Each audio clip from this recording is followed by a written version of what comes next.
اعوذ باللہ من الشیطان اللعین الرجیم بسم اللہ الرحمن الرحیم۔ تفسیر پارعام جس کے مؤلف ہیں سید ذوالفقار علی زیدی صاحب اور جس کو الحرمین پبلشرز کراچی پاکستان نے شائع کیا ہے، آپ کی سماعتوں کے لیے ہدیہ کی جا رہی ہے۔ آج سورۃ القارعہ کے بارے میں پڑھا جائے گا۔ یہ سورہ مکہ میں نازل ہوا۔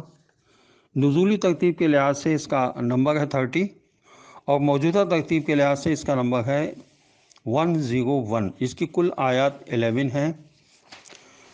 فضائل اور خواص کے بارے میں حضور اکرم صلی اللہ علیہ وسلم نے فرمایا، جو شخص ایک وقت میں 180 مرتبہ سورہ قارعہ کی تلاوت کرے گا تو اس کی حاجات پوری ہوں گی، نیز جو اس سورت کو لکھ کر اپنے پاس رکھے گا تو اس کی روزی وسیع ہوگی۔ یہ میں نے ایک حدیث پڑھی ہے، جبکہ اس میں 4 احادیث لکھی ہوئی ہیں۔ موضوعات سورہ اور خلاصہ مضامین کے بارے میں بیچ بیچ میں جو تفاسیر لکھی گئی ہیں آیات کی، اس میں بیان کچھ ہوگا۔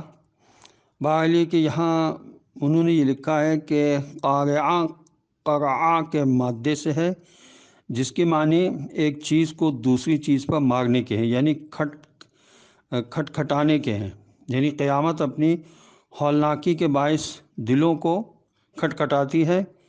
اس پوری صورت میں قیامت کے بارے میں ذکر ہے کہ اس کی حقیقت کیا ہے، اس میں کیا ہوگا اور اس کا نتیجہ کیا ہوگا، لہٰذا اس کا نام القارعہ ہوا۔ اس کی پہلی 3 آیتوں میں اسی لفظ القارعہ کو مختلف انداز سے بار بار پیش کیا گیا ہے۔ اس صورت میں قیامت کا جو نظارہ پیش کیا گیا ہے، خوف و ہراس کا منظر ہے، جس کے آثار انسانوں اور پہاڑوں پر چھا جائیں گے۔ انسان کثرت کے باوجود اس کے سائے میں بہت چھوٹے اور حقیر نظر آئیں گے، گویا کہ وہ منتشر بے ترتیب اندھا دھند گرنے والے پروانے اور پتنگے ہوں گے جو روشنی پر گرتے ہیں اور انہیں اپنی تک کی خبر نہیں ہوگی، ایک دوسرے پر وہ گرتے پڑتے ہوں گے۔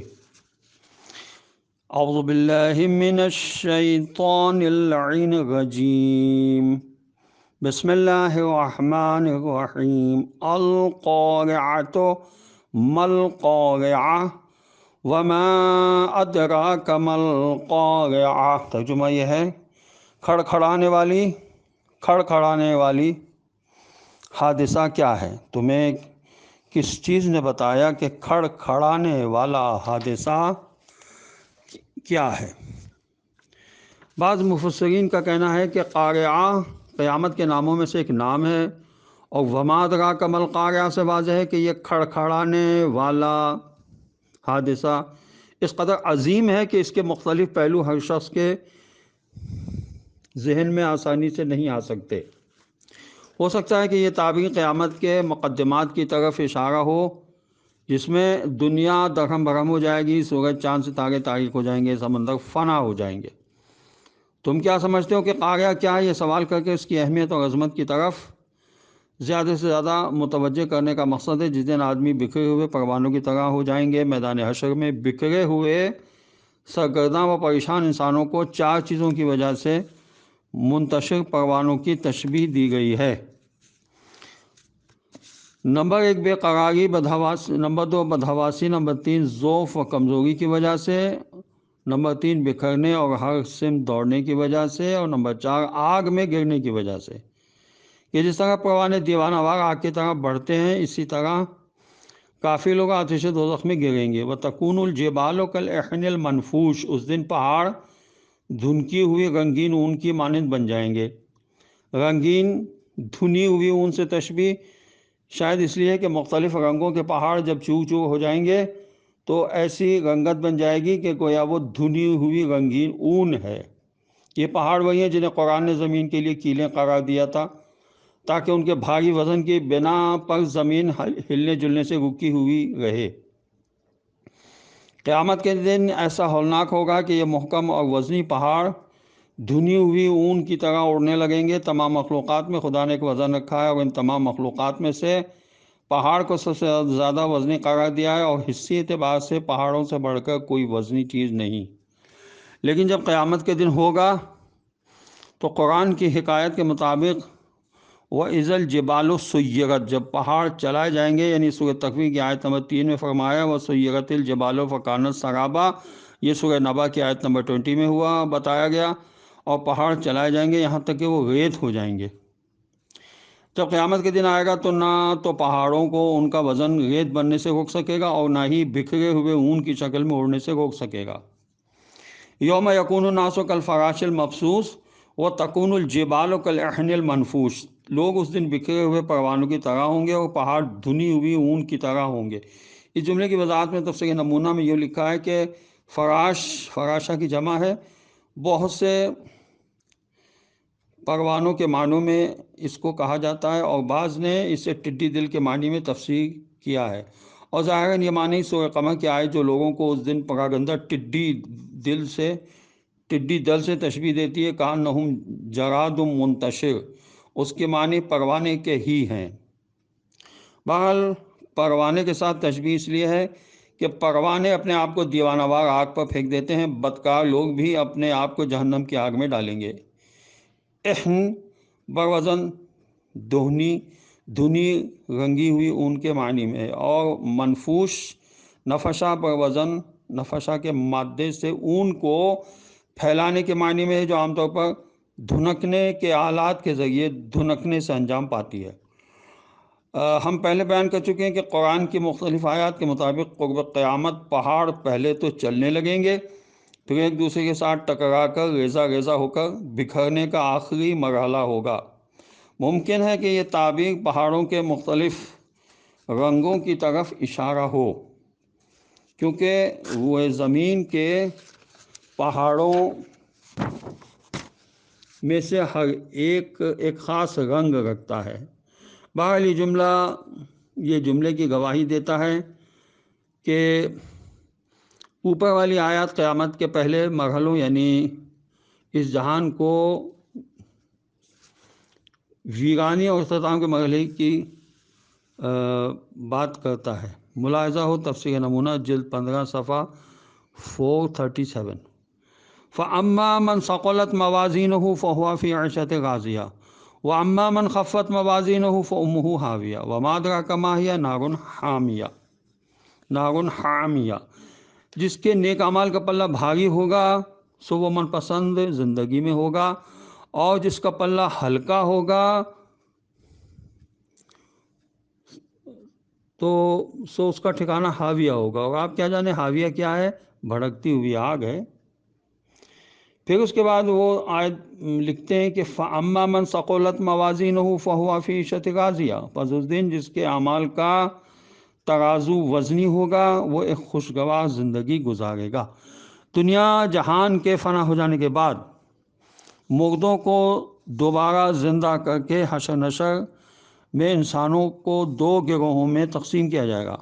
پر جس شخص کے اعمال کا پلڑا بھاری ہوگا وہ خوشگوار زندگی گزارے گا، البتہ یہ میزان عدل کس صورت میں ہوگا؟ ہم زیارت میں پڑھتے ہیں السلام علیک یا میزان الاعمال فی یوم الجزا، یعنی حضرت امیر المومنین علیہ السلام ہی میزان عدل ہیں اور معیار ہیں جس کے ذریعے لوگوں کے اعمال کا معیار جانا جائے گا۔ ایک اور حدیث میں بیان ہوا ہے کہ حضرت امیر المومنین علیہ السلام اور آپ کی ذریت میں ائمہ علیہم السلام ہی میزان ہیں، ان جیسا عمل تو کوئی نہیں کر سکتا، بلکہ ان کے میزان ہونے کا مطلب یہ کہ ان کے طریقے کو اختیار کرنے والے۔ یہ بحار الانوار کی جلد 7 میں لکھا ہے۔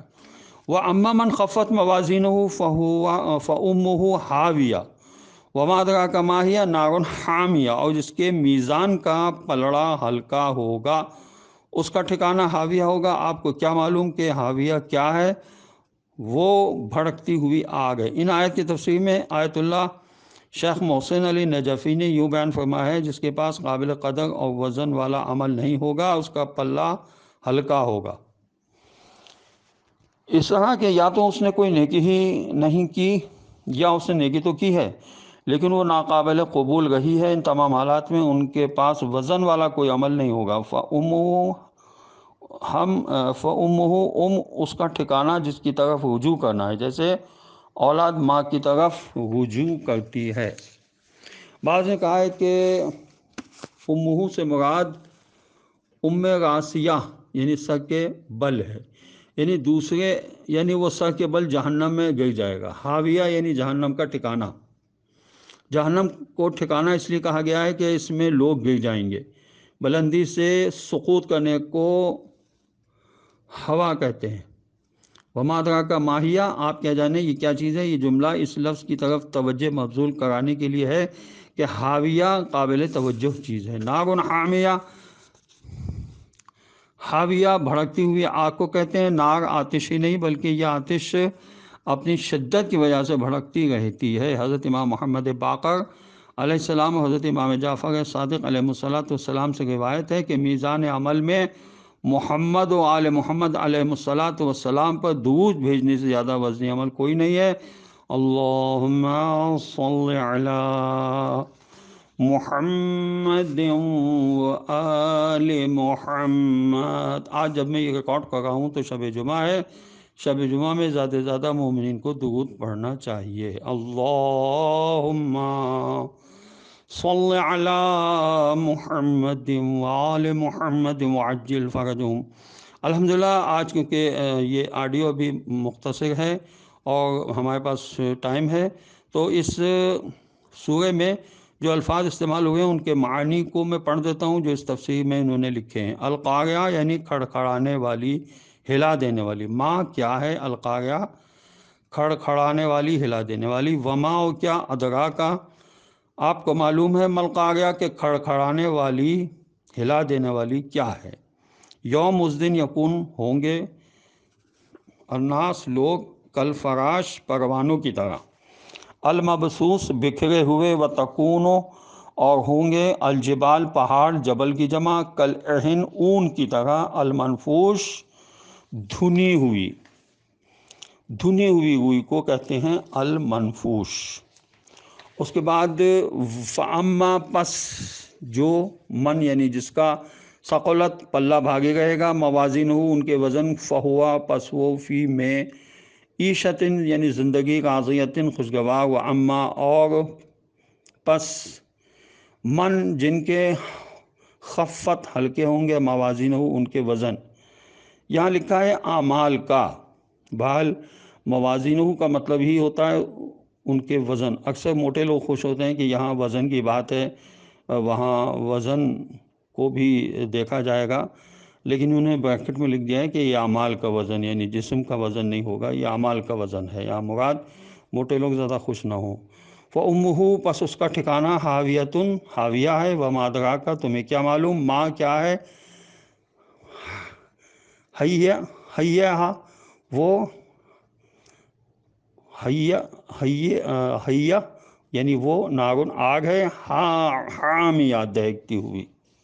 اس طرح سے انہوں نے الفاظ کے معنی بھی دے دیے ہیں، اور یہ ایک اچھا طریقہ ہے۔ جہاں تفصیل سے تفسیر ہوتی تھی تو وہ میں وہاں نہیں پڑھتا تھا الفاظ کے معنی، کہ اس میں زیادہ وقت لگتا تھا۔ یہاں کیونکہ سورہ مختصر ہے، 11 ٹوٹل آیات ہیں، اور اس کی تفسیر بھی مختصر ہے، اس لیے میں نے یہاں پر الفاظ کے معنی کو پڑھ دیا ہے۔ خدا کرے ہمیں قرآن کے ہر لفظ کے معنی سمجھ میں آ جائیں، اور اللہ ہمیں یہ توفیق دے کہ ہم قرآن میں غور و فکر کریں، اپنا وقت صرف کریں، روزانہ کچھ دیر کاپی پینسل لے کر بیٹھ جائیں، نوٹ بک لے کر بیٹھ جائیں، اور قرآن کے الفاظ کے معنی اور اس کی تفسیر سے کچھ نہ کچھ نوٹ کریں، کیونکہ مولا علی فرماتے ہیں کہ علم کو قید کر لو۔ جب مولا سے پوچھا گیا مولا اس سے کیا مراد ہے، تو آپ نے فرمایا کہ اس کو لکھ لو۔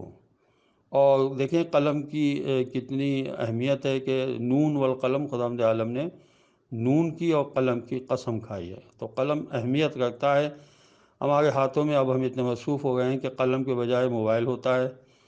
بہرحال یہ کہ اگر اس پر بھی نوٹنگ کر لی جائے تو اس کو بھی استعمال کیا جا سکتا ہے اس مقصد کے لیے، لیکن بہرحال موبائل کا بہترین مقصد یہی ہونا چاہیے کہ ہم اس سے اپنے علم میں اضافہ کریں، اور لوگوں کے سوالات کے جوابات دینے کی اہلیت ہمیں ہو، ہم تمام قرآن کی چیزوں کو سمجھ لیں، تاکہ ہم سے کوئی سوال کرے تو ہم اس کو بتا سکیں۔ قرآن کے ایک ایک لفظ کے معنی کو سمجھنے کی اگر انسان کوشش کرے تو کافی حد تک قرآن کے الفاظ ہماری سمجھ میں آ سکتے ہیں۔ اس کے لیے ہم کو دعا بھی کرتے رہنا چاہیے کہ پروردگار ہمیں توفیق عطا فرما کہ ہم قرآن کو سمجھنے اور اس پر عمل کرنے کی کوشش کریں۔